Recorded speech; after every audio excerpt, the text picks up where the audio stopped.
اعوذ باللہ من الشیطان الرجیم بسم اللہ الرحمن الرحیم۔ اقصی اسلامک ایجوکیشن کے معزز سامعین و ناظرین اور امت محمدیہ کی مقدس ماں بہنوں، السلام علیکم ورحمۃ اللہ وبرکاتہ۔ امید کرتی ہوں آپ جہاں بھی ہوں گے اللہ کے فضل و کرم سے خیر و عافیت سے ہوں گے، اور دعا گو ہوں کہ اللہ پاک آپ کو ہمیشہ صحت و سلامتی کے ساتھ پیار و محبت والی، خوشیوں والی، اتفاق اور اتحاد والی زندگی عطا فرمائے، آپ کو کبھی کسی کا محتاج نہ بنائے، آمین۔ سامعین، آج میں آپ کی خدمت میں 9 ربیع الاول کے دن کا ایک بہت ہی آسان، مجرب اور طاقتور عمل لے کر حاضر ہوئی ہوں۔ یہ بہت ہی آسان عمل ہے، اس کے فائدے برکات بہت ہی زیادہ ہیں۔ آج کا وظیفہ توبہ استغفار پر منحصر ہے۔ توبہ کی حقیقت تو اپنے گناہوں پر ندامت و شرمساری ہے۔ استغفار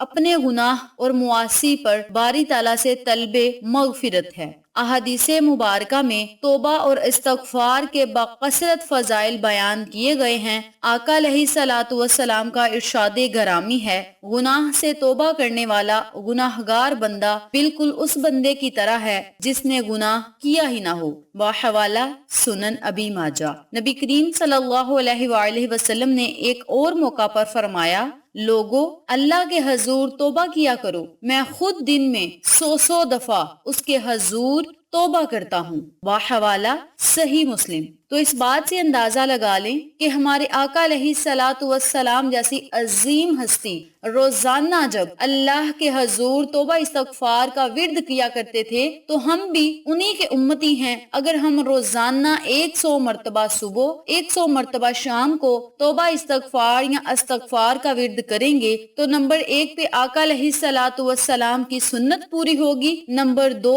ہمارے گناہ بخش دیے جائیں گے، ہماری مغفرت ہوگی، توبہ قبول ہو جائے گی اور ہم ایسے بن جائیں گے جیسے ہم نے گناہ کیا ہی نہ ہو۔ یاد رکھیں، جو بندہ آقا علیہ الصلوۃ والسلام کی ایک سنت کو زندہ کرتا ہے، رب کریم اس کے چہرے کو روشن کر دیتا ہے۔ ایک استغفار کی تسبیح پڑھنے کے 3 سے 4 بڑے فائدے ہوں گے، بلکہ اس سے بھی زیادہ فائدے ہوں گے۔ ہماری آخرت بھی بہتر ہوگی، ہماری دنیا بھی بہتر ہوگی، ہماری قسمت بھی چمک جائے گی۔ ایک حدیث مبارکہ میں فرمایا گیا کہ خوش قسمت ہیں وہ لوگ جو اپنے قصور اور گناہ پر نادم ہو کر اپنے آقا مولا رب رحیم کے حضور توبہ کیا کرتے ہیں۔ آقا علیہ الصلوۃ والسلام کا ارشاد گرامی ہے، ہر آدمی خطا کار ہے اور خطا کاروں میں بہترین وہ لوگ ہیں جو خطا و قصور کے بعد مخلصانہ توبہ کرتے ہیں۔ بحوالہ جامع ترمذی۔ ایک دوسرے مقام پہ آقا علیہ الصلوۃ والسلام نے توبہ کرنے والے کو اللہ کا دوست کہا ہے۔ ارشاد نبوی صلی اللہ علیہ وآلہ وسلم یہ ہے، توبہ کرنے والا اللہ کا دوست ہے۔ بحوالہ ابن ابی الدنیا۔ اسی طرح استغفار کی فضیلت بیان کرتے ہوئے سرور کائنات صلی اللہ علیہ وآلہ وسلم نے ارشاد فرمایا، جو شخص کثرت سے استغفار کرتا ہے تو اللہ تعالیٰ اس کے لیے تنگی، مشکل سے نکلنے اور رہائی پانے کا راستہ بنا دیتا ہے، اس کی ہر فکر اور پریشانی کو دور کر کے کشادگی اور اطمینان عطا فرماتا ہے، اسے ان طریقوں سے رزق دیتا ہے جن کا اس نے کبھی گمان بھی نہ کیا ہو۔ بحوالہ سنن ابی ماجہ، مسند احمد ابن حنبل۔ ایک حدیث مبارکہ میں فرمایا گیا، جو شخص جس کے نامہ مال میں روز محشر استغفار کی کثرت ہوگی، ارشاد مبارک ہے، خوشی اور مبارک ہو اس بندے کو جو اپنے اعمال نامہ میں بہت زیادہ استغفار پائے، یعنی آخرت میوہ دیکھے کہ اس کے نامہ مال میں بکثرت استغفار درج ہو۔ بحوالہ سنن ابی ماجہ، سنن نسائی۔ احادیث مبارکہ میں اپنے ساتھ ساتھ اپنے مومن بھائیوں اور بہنوں کے لیے استغفار کرنے کی فضیلت بھی بیان کی گئی ہے۔ ارشاد نبوی صلی اللہ علیہ وآلہ وسلم ہے، جو بندہ عام مومنین و مومنات کے لیے اللہ سے مغفرت مانگے گا، اس کے لیے ہر مومن مرد عورت کے حساب سے ایک ایک نیکی لکھی جائے گی۔ بحوالہ معجم کبیر الطبرانی۔ ایک حدیث مبارکہ میں آقا علیہ الصلوۃ والسلام نے ارشاد فرمایا، اللہ تعالیٰ کی طرف سے جنت میں کسی مرد صالح کا درجہ ایک دم بلند کر دیا جاتا ہے تو وہ جنتی بندہ پوچھتا ہے، اے میرے پروردگار، میرے درجے اور مرتبے میں ترقی کس وجہ سے ہوئی اور کہاں سے ہوئی؟ جواب دیا جائے گا کہ تیرے واسطے فلاں اولاد کی دعائیں مغفرت کرنے کی وجہ سے۔ بحوالہ مسند احمد۔ آپ استغفار کے ورد کو جاری رکھیں. جب بھی آپ پر کوئی مصیبت آ جائے، طوفان آ جائے، آزمائش میں آپ مبتلا ہو جائیں تو آپ اللہ سے توبہ استغفار کا ورد کیا کریں. مثلا قطع طوفانی ہو، سیلاب ہو، غذائی قلت ہے، بے چینی ہے، بے اطمینانی ہے، خوف و افلاس، مختلف وبائیں، لا علاج امراض، جراثیم وغیرہ. استغفار کا ورد کر کے بارگاہ الہی میں دعائیں کرنی ہیں، اللہ رب العزت سے بخشش مانگنی ہے. اسی کے ساتھ میں آپ کو ایک کفن چوڑ کا مختصر سا واقعہ بتاتی ہوں. سیدنا عمر رضی اللہ تعالیٰ عنہ ایک مرتبہ مسجد نبوی گئے. انہوں نے ایک نوجوان کو دیکھا جو کہ زور و قطار رو رہا تھا. عمر نے پوچھا، نوجوان کیوں رو رہے ہو؟ نوجوان نے کہا، مجھ سے ایک بڑا گناہ ہو گیا ہے، اب مجھے ڈر ہے کہ میرا گناہ معاف ہوگا کہ نہیں، میں اس لیے رو رہا ہوں. عمر نے فرمایا، کوئی بات نہیں، میرے ساتھ چلو، میں آقا علیہ الصلوۃ والسلام کی خدمت میں عرض کرتا ہوں، وہ آپ کی شفاعت کریں گے اور گناہ معاف ہو جائے گا. چنانچہ وہ نوجوان نبی کریم صلی اللہ علیہ وآلہ وسلم کی خدمت میں روتا ہوا آیا. آقا علیہ الصلوۃ والسلام نے اس کو روتا ہوا دیکھا اور فرمایا، تم سے کون سا گناہ ہوا ہے؟ اس نے عرض کیا، میں کیوں نہ روں،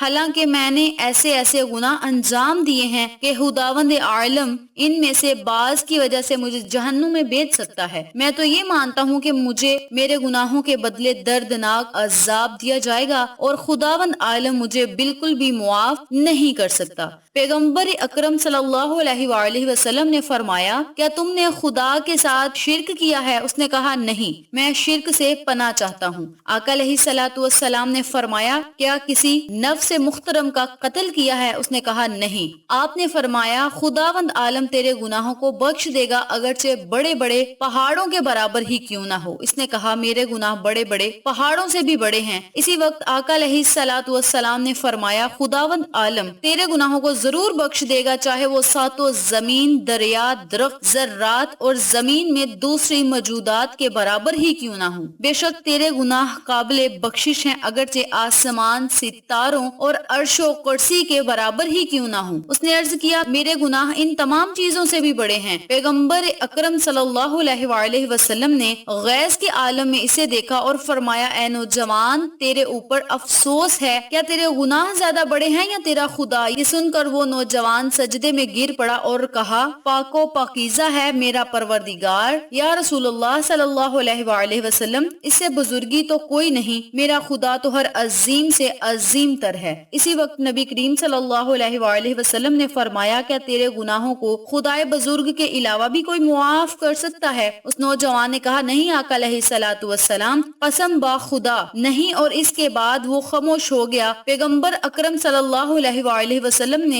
اس سے فرمایا، اے نوجوان، وائے ہو تجھ پہ، کیا تو مجھے اپنے گناہوں سے کسی ایک گناہ کو بتا سکتا ہے؟ اس نے کہا، کیوں نہیں، میں 7 سال سے قبروں کو کھود کر مردوں کو نکالتا ہوں اور ان کا کفن چوری کر لیتا ہوں. قبلہ انصار سے ایک لڑکی کا انتقال ہوا. جب لوگ اس کو دفن کر کے واپس آ گئے، میں رات میں گیا، اس کو باہر نکالا اور اس کا کفن نکال لیا، برق میں چھوڑ دیا. جب میں واپس لوٹ رہا تھا، شیطان نے مجھے ورگلایا اور اس کے لیے میرے شہوت کو ابھارا.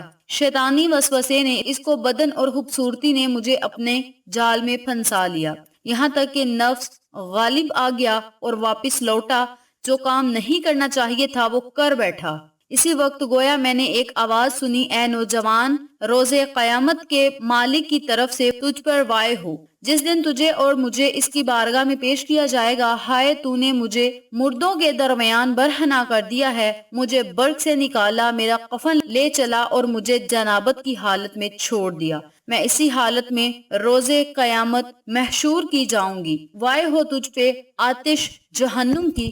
یہ سن کر پیغمبر اکرم صلی اللہ علیہ وآلہ وسلم نے بلند آواز میں پکارا، اے فاسق، یہاں سے دوڑ چلا جا، ڈرتا ہوں تیرے عذاب میں بھی نہ جل جاؤں، تو آتش جہنم سے کتنا نزدیک ہے. وہ شخص مسجد سے باہر نکلا، کچھ کھانے پینے کا سامان لیا اور شہر سے باہر پہاڑ کی طرف چل دیا. حالانکہ موٹا کرکھدا کپڑا پہنے ہوئے تھا اور اپنے دونوں ہاتھوں کو اپنی گردن سے باندھے ہوئے تھا اور پکارتا جاتا تھا، خداوند، یہ بہلول تیرا بندہ ہے، ہاتھ باندھے تیری بارگاہ میں حاضر ہے. پالنے والے تو مجھے جانتا ہے، میرے گناہ کو بھی جانتا ہے۔ میں آج تیرے پیشمان بندوں کے قافلے میں موجود ہوں۔ توبہ کے لیے تیرے پیغمبر کے پاس گیا تھا لیکن اس نے مجھے دور کر دیا ہے۔ پالنے والے تجھے تیری ذات و جلال اور سلطنت کا واسطہ ہے مجھے نا امید نہ کرنا۔ اے میرے مولا آقا، میری دعا کو رد نہ کرنا اور اپنی رحمت سے مایوس نہ کرنا۔ وہ 40 دن تک دعائے منجات کرتا رہا، اور اگر میری دعا قبول نہ ہوئی اور میرے گناہ بخشے نہ گئے،